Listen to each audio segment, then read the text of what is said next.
Can you believe it? We're already halfway through 2025, and June brings so much to celebrate. From the start of the summer to the longest day of the year, there's just so much energy in the air. And of course, June is Black Music Month, which we've been celebrating all month long.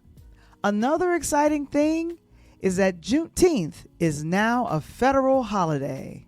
And I got a firsthand reminder of that when I visited a city building recently, only to find it closed in honor of the holiday. Thank God.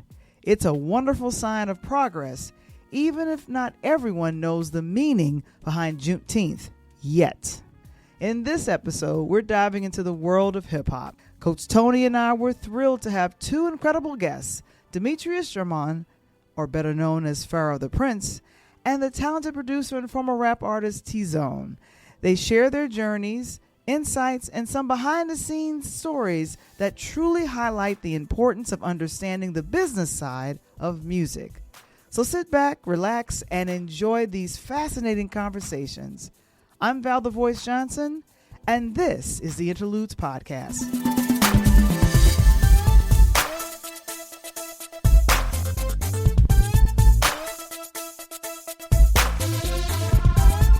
The Interludes Podcast, a Pure Lighthouse production. This episode is brought to you by our brand new website, PureLighthouseMedia.com, home to the ebook, A DJ Saved My Life, where the ABCs of podcasting and the personal memoir come together perfectly.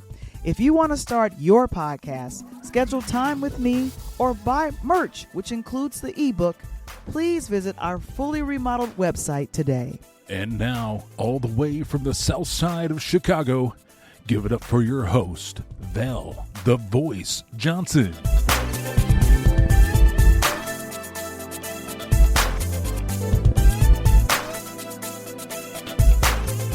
You know what?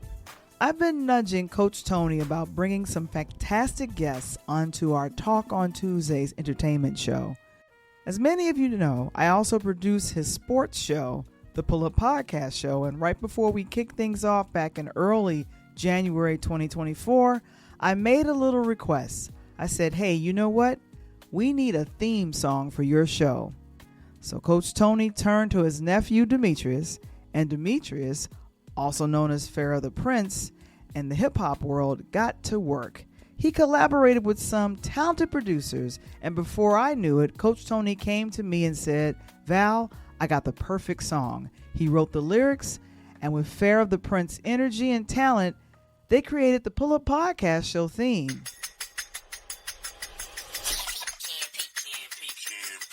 It's the Pull Up Podcast. It's the Pull Up Podcast. It's the Pull Up Podcast. Pull up, pull up. It's the Pull Up Podcast. It's the Pull Up Podcast. It's the Pull Up Podcast. Pull up, pull up.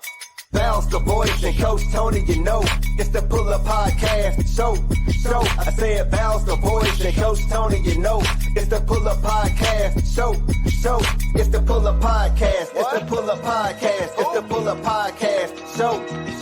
It's the Pull Up Podcast. It's got such a catchy rhythm and professional vibe that I was immediately impressed by it. So today, I'm excited for all of you to hear the conversation we had with Farrah Da Prince and the incredibly talented producer Tizone, who seems to know just about everybody in the music industry. They had some really powerful insights to share as we continue the celebration of Black Music Month hip-hop style. Here's the interview. But when I had a conversation with Coach, I said, Coach, I'm going to need you to come up with a song or some kind of track for your sports show. And he says, well, I'm going to talk to my nephew and we're going to get something going. I was like, okay, so what you going to come up with? He said, well, I'm going to come up with the lyrics and then I'm going to do my thing. I was like, okay, well then you do your thing and then let's see what you got. That is a hot track, right, Coach Tony? Isn't that a hot track? Keep me bouncing. I'm telling you. So, Coach, I would love for you to introduce who's here, and definitely your nephew and one of the producers of the track for the Pull Up Podcast Show as we celebrate hip hop being a part of Black Music Month, I'm going to let you have the honor of introducing our guests. Well, first of all, they very close to me. Val, you know, we got the Chicago ties and all that. And deep into the music side of the house, I want to bring out my nephew. He's doing some big, incredible things. I'm proud of him, the way he's going. Bring out Demetrius, young Farrah Jarmon to the stage. Hey. What's good, boy? I see you. And they got my man Tizone. You know, hey, I'm already, hey, Tiz, we got to get on this track. I keep telling Val, man, I got this track called My Man's in Them, man. So we put it together. I got some things. I already told Demetri about it. I need to get that old school 80 house track. You already know what you're talking about. Yeah, I got you on that. Yeah, we're going to knock that out. Yes, welcome to the show, fellas. I appreciate you guys pulling up on us tonight a little bit, man. It's awesome. And I just kind of want to know, I want to jump in with you guys, man, real quick and just kind of tell the audience a little bit about the team.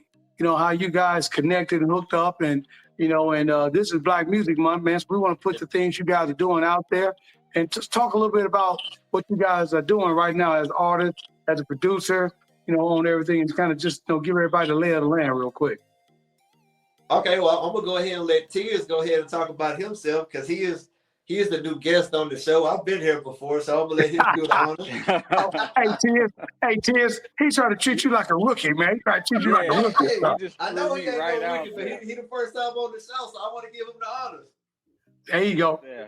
Well, just a little bit about me. I've been in the game for about 30 years now, and I've worked with artists such as Keith Sweat, Mary J. Blige, Jennifer Hudson, DJ for Common, did a few tours back in the days. So I've been around hip hop for a really long time. You know, I work with Twista as well. I know Coach Tony knows who Twista is. First album before it dropped, and your boy Hey in the middle of the barn. We had the boys on there with Johnny P, Cadillac Man, CATI, AC blowing, and we had, man, them boys were kicking with us hard, man, at the school, man. Do you want to ride? Them all my guys. Hey, man, and by the way, I told Val you got that Chicago connection too, man. Let them know what's up. What side of the city? On the south side. There it is. Chicago, that's where I was raised. Come on, Val. Come on, Val. Oh my gosh. Okay. He's gonna learn. He's gonna learn. It's all good. But you know what? Here's my question to you both, because I was really, when Coach came to the song, it sounded so, when I say professional, like it's something where we get hyped every time we hear it. Coach mentions it, and it mentions me, Val's the voice, and Coach Tony, you know, and I'm like, okay, for sure. And what cracks me up is when I have to do, when I'm promoting it and it says, what's the caption? And they get the captions, always gets it wrong. It's so hilarious. Yeah. So I want to know, so you got the lyrics from Coach, but then what was that session looking like to either sit down and go, okay, I'm going to rap it like this, or I'm going to say it like that? What came first, the chicken or the egg, the beat or the shape or the cadence? What came first? Let me jump in here real quick, Val. Yeah. So I set everything up. Yeah. I reached out. Hold on. I reached out to Demetri and Tiz and Kenny P. And Demetri was like, I need to know how you trying to figure out how you want the song. So we had many beats. Tiz got 1,000 beats, million beats. And I'm just trying to figure things out. So I just started writing the lyrics. And then I started to think about what each one of us does, Val, what you do, right? You know, what I'm doing on the show. And I'm like, okay. Then I started to drop it. And I just gave it to Demetri and told those guys, math and mix to do what you got to do. And they came back with a mega hit. Oh, yeah. Yes, indeed. That's kind of what we do out here. Yeah. You know, my approach to it was basically recording and making sure the quality is there. So it sounds like a record. You know, it has that feeling to it. So I was just making sure that the vocal is clear because that's going to be the main thing that stands out, the message with the lyrics. So that has to stand out more than anything.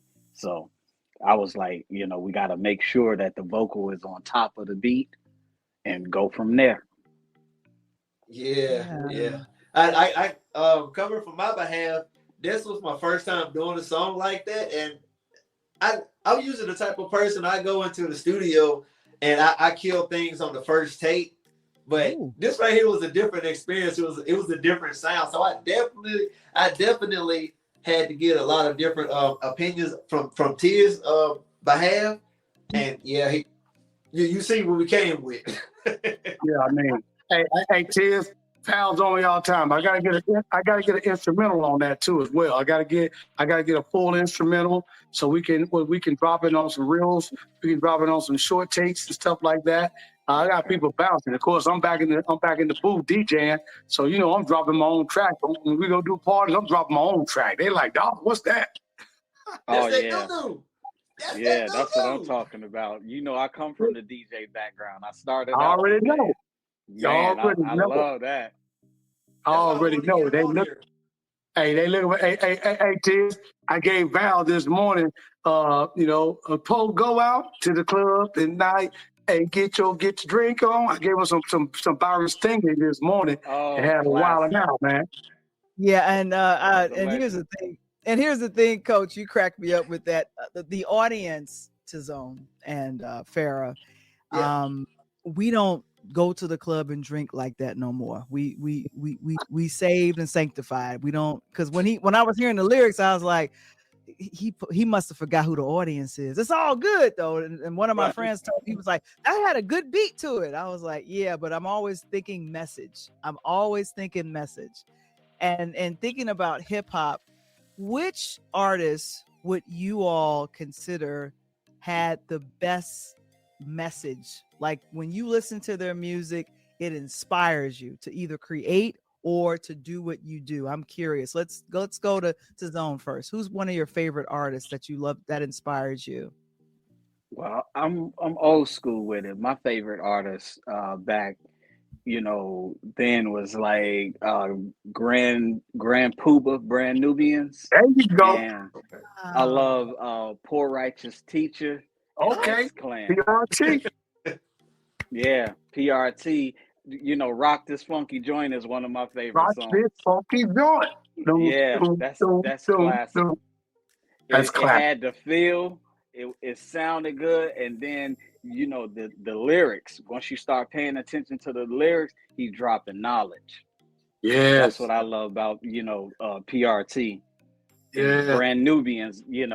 Grand Puba speaks for itself. Which he got a new album out right now. Yeah, man, I noticed a lot of the old guys are coming out in concert.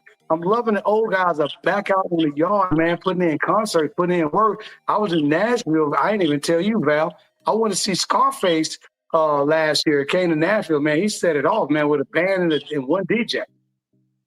Okay. Yeah, the old school artists, they the ones that still have the music that's standing the test of time. It's just good music. Like, but a lot of the stuff today, it's just going so fast. Oh man, it's crazy. And you know why I think that is? It's because the guys back in the day, they dug in the crates, and when they was making that music, when I was in school, they was stealing from the late '70s and the early '80s those R&B groups, and those beats was banging and all that. Now, Demetrius, you're a little bit on the different side of the house, and you kind of came in with a couple of newer artists. So what artists kind of made you want to really lock in and do this? Okay, so the younger me, I started off with, of course, Bone Thugs and Harmony. Okay. Deuce Comrades, the Dirty Boys. And then as I got older, I always got to refer back to Don Tripp. I got to refer back to Starlito, All-Star. Shout out to them guys. Because the younger me, quote unquote, wanted to run the streets, and then I ran into them out there in Memphis doing the show, and I seen how they move. They like an army every time they come in with Grind Hard, and I was like, yeah, that's the direction I wanted to go. And then over time, as the scenes began to change with the music and things like that, I kind of got directed towards the West Coast. And you always tell me your music sounds like West Coast music. We'll be right back after a word from our sponsors. Hey, this is Val the Voice, and you know what? My morning routine will never be the same. I recently joined an amazing online entrepreneur community that has truly changed my life. Every morning from 8 to 9 a.m. Eastern, I connect with hundreds of entrepreneurs in the morning meetup for live coaching, accountability, mentorship, and more. The coaching and accountability are fantastic. My favorite part is the book club. I'm reading now more than ever. The content is inspiring, and the monthly themes guide the coaching and exclusive membership-only content. If this sounds like something for you, and you're ready to take your entrepreneurial journey to the next level, trust me, it's been a game changer for my business, and I think it'll be a game changer for yours as well. Use the link in the description to find out more about the Morning Meetup membership. I'd love to see you there. Let's grow our businesses together. And now, back to the show. I told you that. And that's got to be probably thanks to Tiz. Val, this boy dropping. Tiz, you got this boy living on the West Coast in Alabama, man. In Georgia. Yeah. I'm like, wait a minute, hold on, man. You got some Warren B type, the Warren G type stuff. And I'm laughing because I'm old school, and me and Val talked about this 100 times. I'm all Nas. I'm Nas Illmatic. It's got to be the best album. But if I got to stay at the crib, I got to go with Twister, man. That Tongue Twister album, that first one he dropped was ridiculous. I know Johnny Peterman had it, but that first album, I think if I remember correctly, Val, Twister also won on Ripley's Believe It or Not, being the first person to say the alphabet in like 5 seconds. Yep. I remember that. Wow. And the Guinness World Records. Guinness Book of World Yeah. Guinness Book of World Records, yes. Sure did. Yep. Saying the alphabet in 5 seconds. Yep. Yeah, and the most syllables. At one point in time, they had me trying to do some double time. Man, He he used like to quadruple time.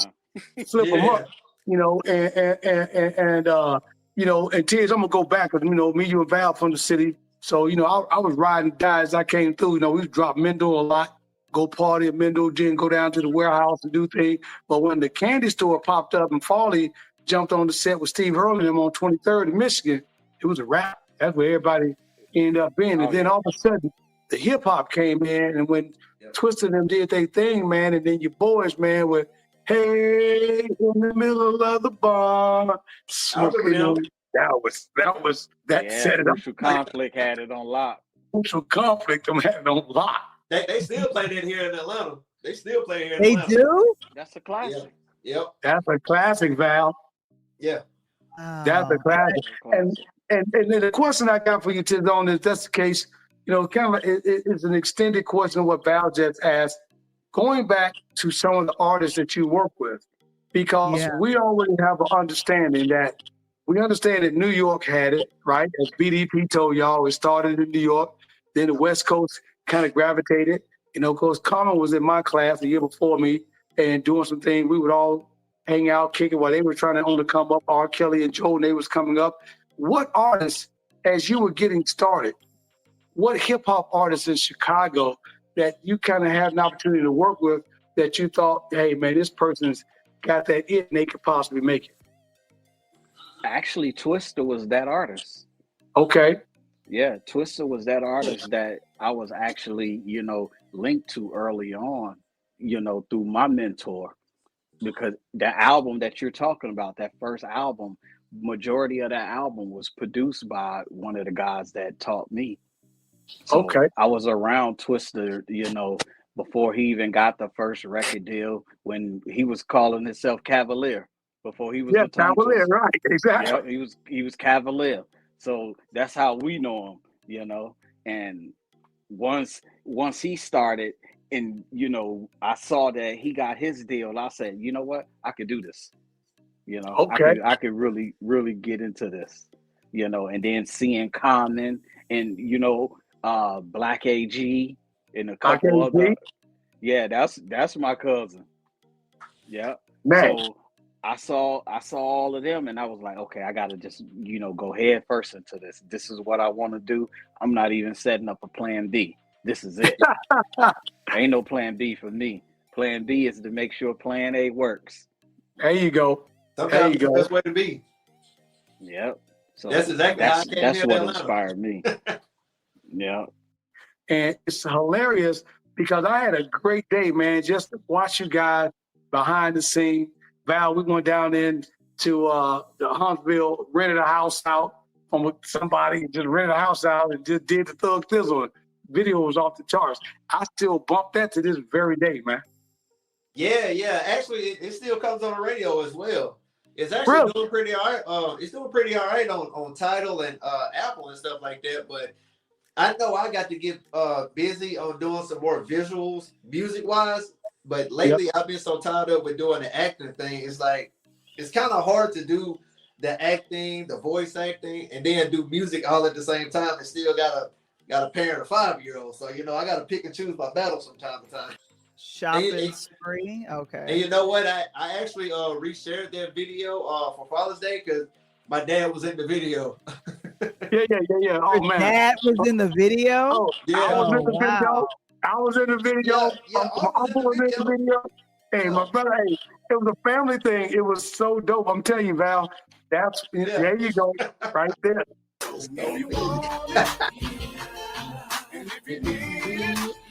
There I go right there, Val. Who's the guy doing the vocals? There go, look, Val, there your boy go, Val. Who was doing the vocals, Demetri? That's Antonio Woodruff. He go by the name of DPC, the Promised Child.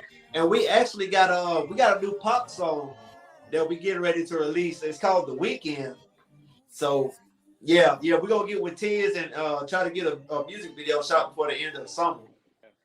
Yeah, So, I know I got some good stuff coming up with Tiz too. He's from Brooklyn, so if he's saying that the music is lit, he likes it. The shopping spree. Yeah, Kevin. Shopping spree. Get up in there, Springer. Go out to YouTube, and it's an old cut, and you can put it with anything today, and it'll stand up. Yeah, that was actually one of the songs that actually brought us to Atlanta on our first distribution deal. That deal really went sideways, but we was actually looking to do some big things with that. Life happens. You know what I'm saying? But And we you know still what? here. Though. Let's get into that because that has been I want to talk about that where you want to get a lot of people are attracted to getting into the music industry. Yeah. And what I'm finding out is that either people don't own their masters. If they try to fight for their masters, something weird happens. Yep. If you are someone who there's a lot of other dark things that are happening, and I'm just thinking, but this is music. This is something that brings so much joy or fun or whatever to the masses. But why does it have to get dark in the back? And here's the thing: for that music deal to go sideways, for you, Farrah, what was kind of that? I really wanted this to work because how long did it take you all to shoot that video and then to get that, to say, okay, this is going to happen, and you're waiting and then it doesn't happen. How were you feeling after all of that? Well, we was on that set for about 12 hours, honestly. I know we got there at like 5 in the morning for me. And then I know Uncle Tony came from Nashville, so he came a little bit later, but we got on this set at like 5, and then we shot until about like 5 p.m. But then once we started doing like extra cuts and stuff like that, we ended up going past 1 o'clock in the morning. So it like started at 5 a.m. and we didn't leave it set to like 1 a.m. in the morning. Yeah, I know, Val. I was on the road. Yeah. Coming back to Nashville about 2:30 in the morning, after leaving at 5:30 the other morning and getting back at 5:30 the next day. Yeah. Yeah. But you sacrificed all those hours to get this video shot. You get it to the people to get the deal, and then what happens? Like you said, it went sideways. Like, go into a little bit more detail about what happened Or what went Okay, wrong? so I can speak on that. One part of it was the management side. We was real young. Well, me particularly, I was really young, and I had another manager at the time who thought he knew the industry, but when it came down to it, he really didn't know it.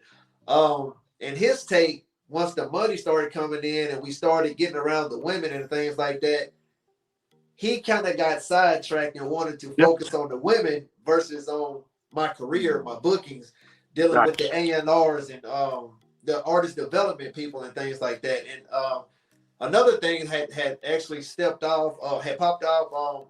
I won a music competition because they was trying to put a group together, kind of like what Diddy did with Making the Band.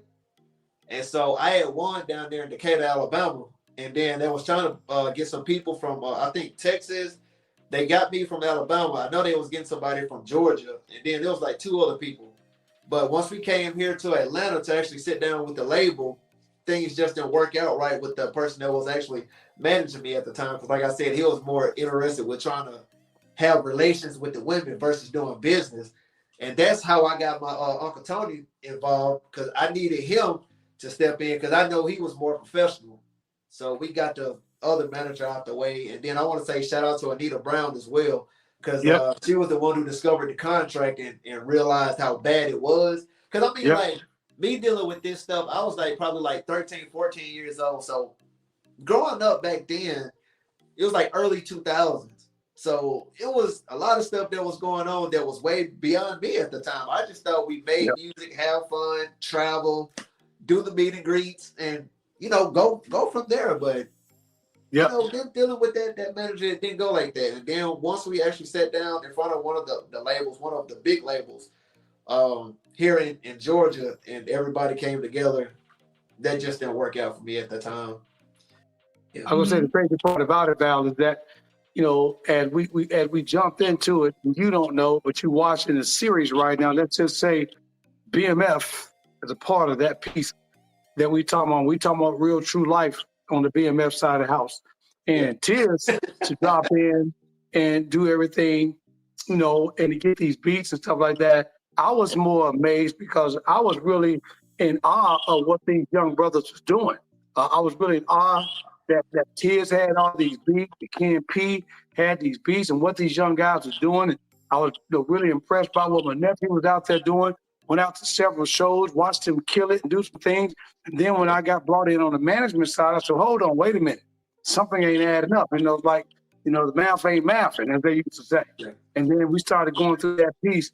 But I truly think that the way that Tiz has got things set up right now and the way that things are rolling, and Demetrius, young Farrah, with his growth, if that track was a track today, which I keep telling him to re-release it in a remix, then that track would take off hot. Because for whatever reason, even though he had Alabama ties and Tiz come from the side doing everything we're doing, I think he got a West Coast swag. That's what's so funny about everything. And of course, my boy who moved out to Cali and did everything was Nate Dogg back in the day. So everything was like, wow. I'm like, hold on for a minute. And I said, man, you got to keep on doing this, but we just got to get around the right crowd and the right piece. And then he started doing these battle raps, Val, and started winning and doing some things. And now, album after album, started clicking, come, and man, now we down the road. And then I want to speak on that real quick. That's kind of how that's one reason why I wanted to get Ken on here. And that's one reason why I brought Tiz on here. And the other reason I was trying to get my my talent agent on here, because I kind of wanted to break down my journey from like the beginning, the middle, and where I am currently. And Ken, I grew up with Ken, so he kind of polished me up coming from the diamond in the dirt stage, right? So when I was down there in Alabama, back when I first got started making music, I couldn't stay on beat for anything. Song was just basically all curse words. Ken was like, "No, you got to change that. That's not how you gonna. That's not how you gonna further yourself in the game." But I listened to Ken. I listened to I think her name was Diamond, but she told me to study DJ Quick, and DJ Quick is where I think I got my West Coast sound from. and it's just stuck with me. And then I moved here in Georgia 2013, and then I was dealing with another artist named Martez, I do believe at the time, and he introduced me to Tiz. And ever since 2013, me and Tiz been knocking song after song out, and that's just been a blessing because Tiz has a lot of the let me see, he's got all of the knowledge, he's got the experience, and he's got the plaques and everything. So he's been around the world doing a lot of big things, and I want to say shout out to him. And like I said, I want to get Ken on here too, because Ken he's done a lot of big things with 6 Trey G and a lot of big people, Jagged Edge and whatnot. So I want to give him his flowers as well. But I wanted Belinda to be here so she could talk about this film that I just booked a role for.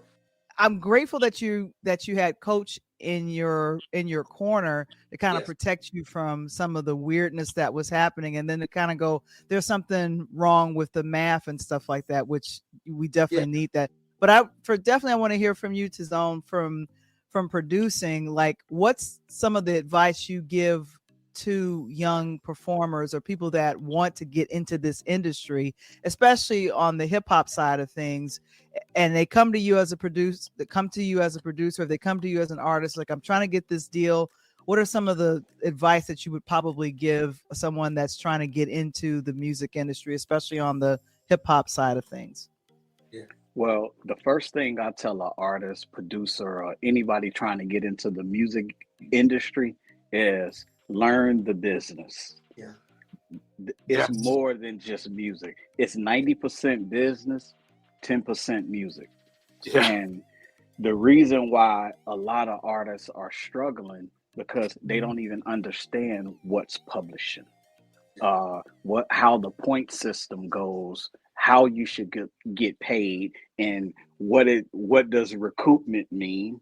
So, a label will say, well, we gave you $1 million budget. So artists don't realize that they don't get paid until that $1 million is made back, So now you getting on the next dollar after $1 million. That's what, so it's the music business. Most people just go in and just think it's just all music, and signing over. You got some artists signing over their publishing for $1. Because they can't read the contract. They have no idea what's going on inside of this 52-page contract, because they only want to see that one page that says this is the advancement that you're getting. Correct. So they sign in that one page, and most artists, that's probably about the only money that they're going to ever receive out of their record deal. And they're tied into these deals for 7 albums, 10 albums, and it's impossible to get out of them. I was almost down that path.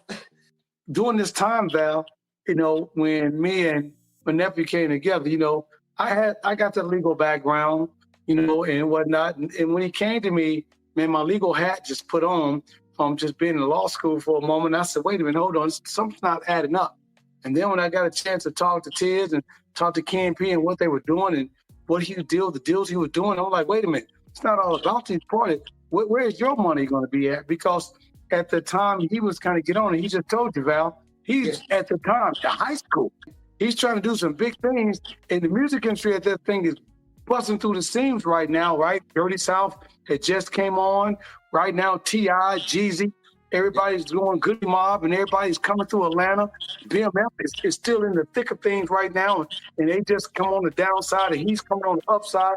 So I'm like, hold on, wait a minute. How are we going to be able to put things down? That's a wrap on this episode. And if you enjoyed the conversation and want to catch the full unedited interview with myself, Coach Tony, Tizone, and Farrah Da Prince, head over to our YouTube channel at Pure Lighthouse Media or visit us online at purelighthouse.media.com. There's so much more insight and inspiration waiting for you all there. I'm Val the Voice Johnson, and this is the Interludes Podcast.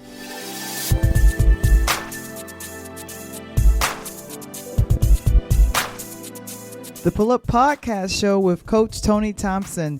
We continue our third season with more exciting guests, and of course, we really appreciate Tizone and Farrah Da Prince coming on, talking more about the theme behind the sports show, the Pull Up Podcast Show. And when you finish getting your sports fill, come back every Tuesday at 8 p.m. Central, 9 p.m. Eastern for Interludes Extra Presents Talk on Tuesday, where Val the Voice and Coach Tony Thompson share their insights on the latest movies, music, and exciting new guests.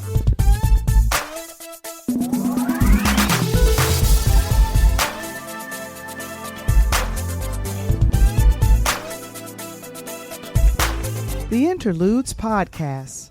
Original concept by Valerie Johnson.